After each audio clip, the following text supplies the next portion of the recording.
You're listening to the HR Mixtape, your podcast with the perfect mix of practical advice, thought-provoking interviews, and stories that just hit different so that work doesn't have to feel, well, like work. Now, your host, Shari Simpson.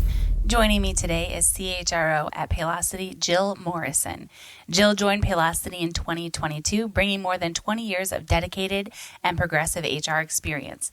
She has spent many years as a change agent and leader in high-tech companies, experiencing tremendous growth and transformation. Prior to Paylocity, she spent more than 7 years in the dynamic higher education tech space, leading several areas of HR and supporting the business through significant private equity transactions and acquisitions. Jill, thanks so much for jumping on the podcast with me today. Thanks, Shari. Good to be here. So you have kind of climbed this HR ladder, and I typically feel like that's a mix of, strategy and hard work and maybe a little sprinkle of serendipity. I'm curious, what's the secret sauce that took you from, an HR newbie to that coveted CHRO spot? Yeah, I love that. Such a good way to put it, because I really do feel so fortunate to be in the position I'm in. I kind of pinch myself a little bit from time to time. I think if I look back at the path I've taken, I really first have to attribute to the leaders I've worked for. That's both the people I've worked directly for and those I've partnered with in the business. Honestly, I think they probably spotted more potential in me early on than I even believed in myself. And that was really, really empowering for me. I think I've always gone really deep into understanding the businesses I've worked in. I've never been that kind of behind the scenes partner. I wanted to be up front and at the table from the beginning. And I think those leaders saw that curiosity, recognized the unique role of HR to be in that seat and in those meetings. And they really kept those doors open for me. And that just, carried through, to today. There's nothing better than a leader or a peer who sees something in you that maybe you don't see yourself or hasn't grown to the level that you feel confident in it. Mm-hmm. My own journey has definitely people in my space who've done that for me. As you moved into kind of your different roles, I feel like as you transition from role to role, it's not just, hey, I got a new business card. It's often you have to really change your mindset. Yeah. We talk about the Peter principle, right? Getting promoted beyond what you're capable for. The same is true in HR. You have to change that mindset. Did you have a moment, either in your role now or in previous roles where you're like, oh my gosh, I'm not in Kansas anymore. I definitely have to approach this differently? Yeah, for sure. I can give a really specific example, actually. So I moved into this role, to the CHRO role, and had a board meeting like my first week. That is a completely different interaction.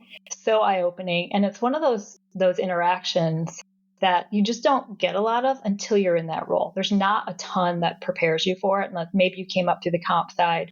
I'd had the good fortune, really because of the people I had worked for, to have some interactions with the board before, but that was in private equity. It's a very different dynamic, coming to public, which was a lot of why I wanted to join Paylocity, but it really is different. So it was this mix of, oh my goodness, I'm sitting in a boardroom with, unbelievable people that I had never even met before, but also really fortunate because I got to join that meeting and I didn't own the agenda. Right. So the chance to have the timing be such that a quarterly meeting fell that way that I could attend, could kind of get that orientation, was really fortunate, but also really kind of, a little bit scary in the moment as well. So, for sure, a whole different part of the role. Beyond board meetings, as you think about the CHRO role compared to being even a VP or a director, senior director level, what is kind of the CHRO toolkit look like that's different from those other roles? Yeah, I think, the biggest thing for me that's different is suddenly the decision-making that comes with the role. So, of course, you're still going to have the scenarios. You're getting CEO, approval maybe, or other stakeholder input, certainly, but the actual ownership of decisions is different. And I've spent so much time preparing the recommendations, having a point of view. I've always had a point of view, but suddenly owning it is a difference. And it's decisions that affect people's lives every day. It's not something I'll ever take lightly. I think, for me, that means I ask even more questions. I look for even more data. And People will tell you I already did a lot of that. So it really, comes with this, the privilege and the responsibility of doing that is at a higher level. And it's really like, you've got to own that. You've got to back it in a new way, and you want to really do it right. Did you have to give yourself any self-talk or self-motivation as you went into those moments where you're like, okay, it's my decision to make? I think we hear about this as imposter syndrome, and I don't know that I super love that word in general. I think we all have moments where we feel super confident and in moments we don't. Yeah, for sure. It's real, right? Whatever we call it, it's real. I definitely have the moments where I get frustrated with myself. I wish I could shake it. But I also think there's a really healthy way to use it. So it can be a really good reminder that none of us have all the answers. I really appreciate anyone who's willing to be comfortable with vulnerability, admit what they don't know, ask for the help. So I try to use it that way. I will tell people that, like, I really need to understand this more, or I have more questions, or I need to process it, right? That's a big one that I use a lot. So I really do need to kind of sometimes step away. But I think more broadly, if I really do find myself questioning myself, I go to that network, right? So those same people who've, supported me, believed in me, and been advisors and mentors to me over the years, I call on them. So I really do believe in the importance of building that network for yourself, maintaining those advisors, being an advisor to others. It's a two-way street. Sometimes it's my husband, right? Having that group of people you trust that know you really well and help you trust your gut, help you, work through the information, and, remind you to believe in yourself, for sure, day in and day out. We all need it at times, and we all do it for other people, hopefully, too.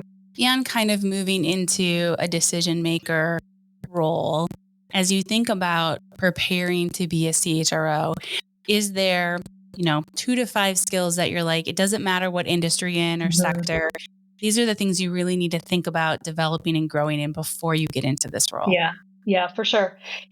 I've been heavy in tech for the last, 15 years or so. I've loved that. Every tech company is a little bit different too. I think that the other industries, especially when I talk to our clients now, it's fascinating to realize the different challenges everybody deals with. But if you step back from it all, I think the first one for me is really thinking holistically. So that sort of bigger picture thinking, understanding the overall business needs, asking those broader business questions, because you can't get to the right talent strategy if you aren't looking at the full business strategy. So I think that's really a really significant, really important one. You've got to go from the 100,000 feet to 100 feet all day long and have that ability to do that, but keep it in that context. I think with that, just overall business acumen, being data driven, we've got to make informed decisions, but not everything comes with information. Sometimes you have to predict that. So how are you combining those things? And then I think the other one really that has to be really important is emotional intelligence across the board, or however you want to, think about empathy, thinking about how you read the room, put yourself in other people's shoes. If you're leading HR, you're doing that on behalf of every employee. So that ability to do your best to consider the impact for any decision, any action, any policy, whatever the case might be, across the board, you've got to find a way to keep that priority and that skill at the top of the list, for sure. As you think about those skills, have they changed in the last 10 years? I think about how we are talking about HR now, which is very different than I think we talked about it even 5 years ago. But I'm curious, at your level as a CHRO, what have you seen change in the last, I'm not going to say 10 years because I feel like, COVID gave us 10 years right. in 1 year itself. For sure. Yeah, it's funny. I think a lot of the core skills are probably still really similar, but how you apply them is really different, right? The world has absolutely changed around us. We talk a lot about the expectations of a modern employee, right? It's fundamentally different than what that was 3 years ago, to some extent, probably even 1 year ago. Some of that's technology based. It's advanced so much. It's everything from, supporting hybrid and remote work to just to the reliance of having data at your fingertips. I think sometimes about you just think over the last several years, how much the working population has changed. If you think about in the workforce now, how many people grew up with the internet, right? They never received a paper memo like I did. They never had, meetings that didn't automatically have Zoom or Teams or, Slack messaging, whatever the case might be. We have to communicate across multiple different employee experiences, expectations, generational differences. There's not a one way, one size fits all to that. So there's I think more adjustment needed in how we get through to people. And then, I think of the other piece that it can't talk about the differences without calling out is just understanding the impact now of the future of AI. So if we think about both within our own functions, so what does that mean in the HR job, but also for the workforce, right? So you think, especially those in certain industries, what will that fundamentally mean for the impact on jobs? What skills do we need to be thinking about now to, protect workforces, to adjust workforces, be prepared for the impact, both within our own functions, but also as we support full organizations. And that's really not something we were talking about even all that much, 2 years ago, maybe starting to in the last year or so. But really, that's even in the last year that it's skyrocketed in understanding the depth of impact. You talked about that 10,000 feet view and the 100-foot view. How do you stay close to that 100-foot view with the work that you're doing? Yeah, I do think it's really important to stay in touch, and it's really easy to think you're in touch and maybe not be in touch. So you kind of got to keep that in check. I really do put that lens on any decision of the different audiences, right? What does this mean for the early career worker? What does it mean for, somebody who might be exempt versus non-exempt? What responsibilities do people have in their lives? What are those key groups? You're never going to get to every single scenario. Everyone's going to be unique, but really trying to work through that and get to the right decision. I do try to talk to people one-on-one whenever I can. I do learn so much from those conversations. Of course, it's not super feasible to talk to everybody regularly. So we have some really good tools here and practices, I think, at Paylocity that we put in place using technology. So that's everything from using our community tool where we have open dialogue with employees, and they really have a space to ask questions and get responses. So that need for two-way communication at scale is really important. You may know we also have a bi-weekly meeting hosted by someone pretty spectacular where we have live Q&A, right? I think a company of our size to have such frequency of live interaction and sort of ask me anything style approach is really special and really something that we put the importance on. So it does help keep the pulse. It isn't everybody's point of view every day, but really trying to stay close to that. So I think the other piece just everyone is probably doing more and more of is that engagement pulse. So we're bringing in more tools to do frequent pulsing, to have a better sense for what's working, what's not. How do we take quicker action rather than sort of the days of the big annual surveys? How do we do that more frequently? So that's a big piece of all those things kind of coming together for your listening strategy, your action planning, your engagement management, and just trying to have that at the front of decision making every day. A couple of those pieces you talked about really fall into creating and maintaining a great culture. Mm-hmm. At Paylocity, we are blessed to have international employees. I'm curious, for those that are listening who might be in organizations who they want to be CHRO with, multi-location, multi-countries. What are some of those cultural nuances that you had to consider or continue to consider as you evolve in your own role? Yeah, no, it's really important. I've been really fortunate to work in really diverse, really global companies over the years. Personally, I spent 6 years living abroad. So I was in London and got a chance to be really immersed. I learned the hard way a little bit. I honestly think the biggest learning is that you just have to put your assumptions aside. If you're going into a new market, as we recently did here a little over a year ago, you have to learn about the area. You have to ask the employees questions about what matters to them. How do they communicate? What are their priorities? They won't be the same as what you're accustomed to. There are a lot of ways to do this. I think every situation is going to be a little bit different, but I think cultural training and education is just as important as compliance training when it comes to entering new markets. You want to be successful. You want to, make those connections across borders. You really have to be open-minded, really open to learning the different ways, and then really deliberate about the strategies you put in place to make those connections. You talked earlier about data, and And I think we all know that there's obviously basic metrics we need to be paying attention to in HR.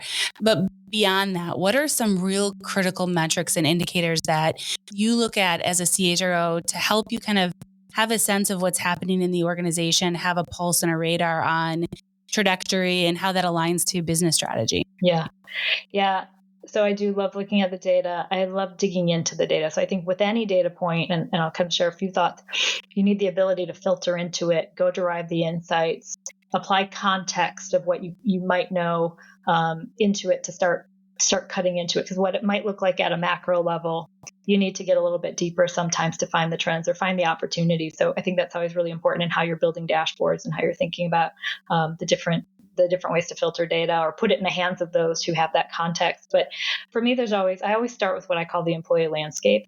You just need it to be really easy to understand the org structure, reporting lines, levels, spans, all those pieces to get a sense for the broader design. And that then helps inform some of the other things and where you'll see opportunities. And I think, you're still going to have we're looking at engagement data all the time. That's, super important. Having a data point at any given point in time is one thing. The power comes with trending and how you're looking at what changes, what goes up, what goes down, what stays the same. What does that mean? And what are you doing about it? Similarly, attrition data, exit survey data, connecting those to engagement data is where it starts to get really powerful, right? You can get a little predictive over time to understand what are you seeing in the engagement data, and then what do you see pull through to the impact on attrition, and how do you get out in front of that much earlier to prevent it if it's preventable. And then, of course, DEIA metrics, right? I think you've got to understand the key metrics, trends in the DEIA space. What are you looking to accomplish? What is your set of expectations in order to inform programs, in order to inform strategies around those areas. And then, of course, there's going to be performance metrics, right? So you think about performance metrics, achievement on goals, might be commission data, might be velocity data in tech. How do those then connect to engagement, right? So again, you start layering these metrics together. That's where you really have this, tremendous opportunity to, understand more deeply at scale what might be going on and where the opportunities really are. If you weren't taking notes with all of the metrics that Jill just shared, I encourage you to rewind and write those all down, because that was such valuable information about how to think about data and to incorporate it together. So I really love you sharing that, Jill. As we wrap up our conversation, I'd like you to imagine for a second that you're having a cup of coffee with your younger self before you've kind of embarked on this CHRO journey. What's one piece of advice that you would give your younger self for somebody who wants to eventually end up in this role? Oh, I love that. Can be two things. I think they're connected. I think, for me, if I really reflect back, I think it's that, and I kind of touched on this earlier, you'll be ready before you think you are, and take the help. So you don't have to do it on your own. It can be really easy to think you've got to figure it out for yourself. Awesome. Well, Jill, thanks so much for taking a few minutes of your day to chat about what it's like being a CHRO. Love it. Thanks, Shari. Appreciate it. I hope you enjoyed today's episode. You can find show notes and links at thehrmixtape.com. Come back often and please subscribe, rate, and review.